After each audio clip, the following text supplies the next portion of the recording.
Hey, Paul, thank you so much for your time. Thank you for joining us. Thank you. Thanks. I'm very interested to know because look, for Jane's character of Claire and Lily's character of Evelyn, they both have their own stories technically going on through this. So which germinated the other? Did it start off with Jane's side, or did it start off with Claire's side or Evelyn's side? So it started off with Jane's side, just in that the first thought I had was somebody at a funeral, a man who's lost his wife, and people are coming up and saying, "Oh, we're so sorry for you. She's such a wonderful woman. Like, come over for dinner. We love you." And then somebody comes up, Jane Fonda in this case, and says, "Now that she's gone, I'm going to kill you this weekend," and moving on from there. And then and that sort of like being almost like a western or something, like the stranger coming to town and about to get vengeance, and then sort of having to also like a western, having to get her sidekick and pal to join her. And then it was like then I had the idea of somebody interrupting a eulogy and thinking of Lily doing that made it really funny to me. That thing with Lily can play where you're like it seems for a moment like she doesn't know what's going on, but actually she's completely calculating and knows exactly what she's doing, and she's like a surgeon comedically. So and yeah, so it really was the two of them. I was thinking of together. Hmm. Well, it's funny because I try my hardest to go into any film not knowing what I'm seeing. I don't know. I tried even log lines. I try and stay away from them. Yeah. So I was not sure what I was going into. And of course, I see Lily and Jane, and I kind of see, the aura of maybe what it's supposed to feel like. So when that line first came in saying that I'm going to kill you, I'm going to do it this weekend, I did laugh at first. But as I realized she was serious, I'm like, oh my God, I'm in for the ride now. This is going to be very interesting. Did it develop the same way? Did you have to find where those peaks and kind of valleys landed? Yeah, I did. And I mean, sometimes as opposed to coming up with a character and then knowing everything about them and then you figure out what they do, sometimes it's like I think of a character doing something, then I try to figure out why. And in this case too, yeah, I mean, this is like it's like dominoes. Like everything has to hit the next scene, and I like one reason I like sort of like movies about people in their 80s is that in the middle of this sort of comedic dramatic plot happening, you also get to explore someone's life, and like so it was really fun for me to think about, okay, who was Jane's husband that this thing that happened kind of destroyed their relationship. And then I thought of Richard Roundtree, and then I was like, oh, well, that's interesting that they had an interracial marriage, and basically in the 70s, and what would that have been like? Who would have been on their side? Who would have been against them? And Jane said, oh, I think that the one thing that so Jane and Lily went off and they did a lot of work on the backstory of their characters and came up with that third friend whose funeral they're at the beginning. What was her role in that friendship? And Jane said to me, I think my character spent a lot of time with her and her family, and they were really kind to me and my husband, whereas in her character's dad was not. And so I listen to the actors too, especially like when there's people like Jane and Lily. I listen to what they say and then I put it in the script. Well, just talking about, since we brought up Richard Roundtree now, you know, he's done so many different things, don't get me wrong, but it's very rare to see him in these types of roles. So I was really, really happy to see him do this more than anything else, I think. More than, even though Jane and Lily are amazing and they're legends, I just love seeing Richard do something like this.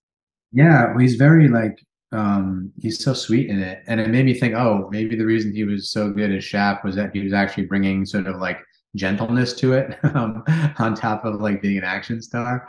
Um, and yeah, and to cast him, I looked at some stuff he'd done recently, and I thought, oh, he's really sharp. And then there was some ways in which I think the character, he said to me, I can really understand this character. There's things that have happened in my life where there was a mystery to me why something happened.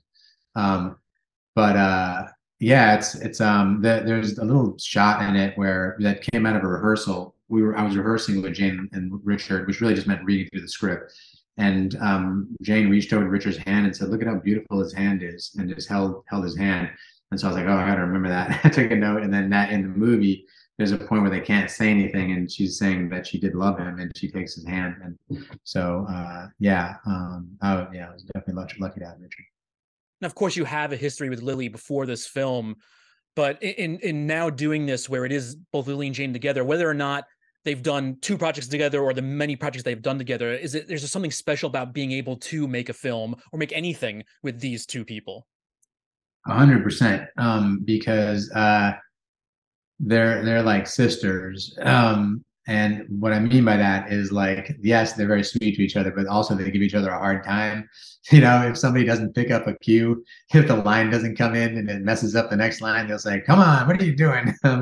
And I got to there's a driving scene, and I got to listen to them BSing with each other in the car, like when it was in between takes and stuff, and singing songs and talking about old movie stars, and um, they're just really fun, and like there's so much love between them, and it's really nice to be around that.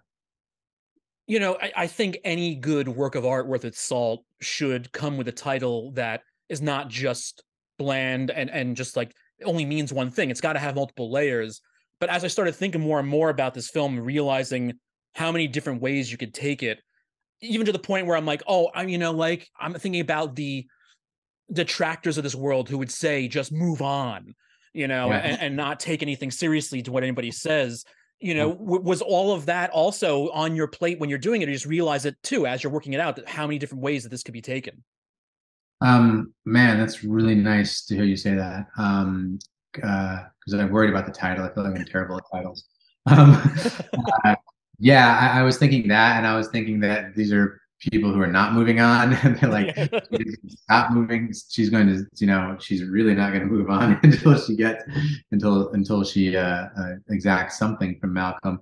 And then also, it's bookended by funerals, but it's not about death. It's not. I really like doing movies with octogenarians that are not about like the end of life. And it's not about dementia. It's about people who are like they're still in the thick of some really dramatic thing that's that's been driving them their whole lives. That also comes through in the idea that you don't go down certain roads that you may expect, like, oh, there's going to be a whole hubbub with the living center about giving him bacon, then he's going to die of a heart attack. It's like, no, it's just part of moving things on and what we really want. Yeah, cool. I also find interesting too, like with Sarah Burns' character, because you a lot of times you'd think of the daughter and kind of the what's going on there, just trying to paint another picture of life, but then you also realize, like, yes, granted, when Lily does start talking up at the wake, yes, you're gonna say, I don't want to hear this right now, but she knows the truth and doesn't admit it. So it's much again like those people in the public who just like, I kind of know what's going on, but I don't want to hear it. Yeah, absolutely. I mean, a lot of the movies about saying stuff that happened, and how people don't say what happened, and that for both Jane and Lily's character. Yeah, Sarah is so good. Like she sort of like just it's like watercolor paint into paper, like with her characterizations. And so she understood that she knows, she's had the experience of reading these explicit letters. And she eventually, tells the truth too.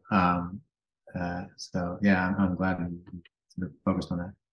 And then going back to you talking about, the work that Lily and Jane and Richard did into kind of creating that backstory for their character, both for Malcolm and yourself for writing his part of it, how much of it was trying to find that we were saying sweet spot about something kind of so icky, but that idea of how much he does believe what he thinks happened and how much he's also trying to deflect from what he knows really happened.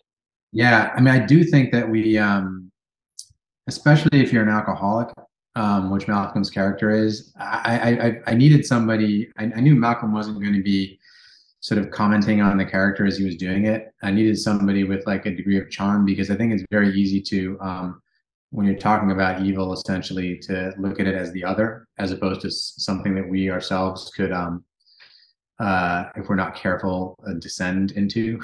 I think that's why people get wasted, is that they don't want to deal with their own issues. And I think it's, Malcolm has really suppressed something here, and it's kind of dawning on him during the course of it, but he's sticking to his story.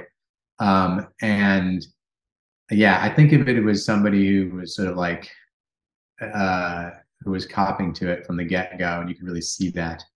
I mean, also look, it's also about how mores have changed over the decades, thank God. And I also knew that like Father Malcolm's iconography was Alex in Clockwork Orange, and that was actually what Jane Fonda was thinking of when she acted opposite him. She was trying to keep that image in her head. And actually, she hadn't met Malcolm, and she asked me if it was okay if they didn't meet before their first scene, because she didn't want to meet this nice, funny British guy. She wanted to be thinking of Stanley Kubrick. Paul, thank you so much for your time. Have a great rest of the day. Thank you. Thanks so much. Thanks for Bye. talking.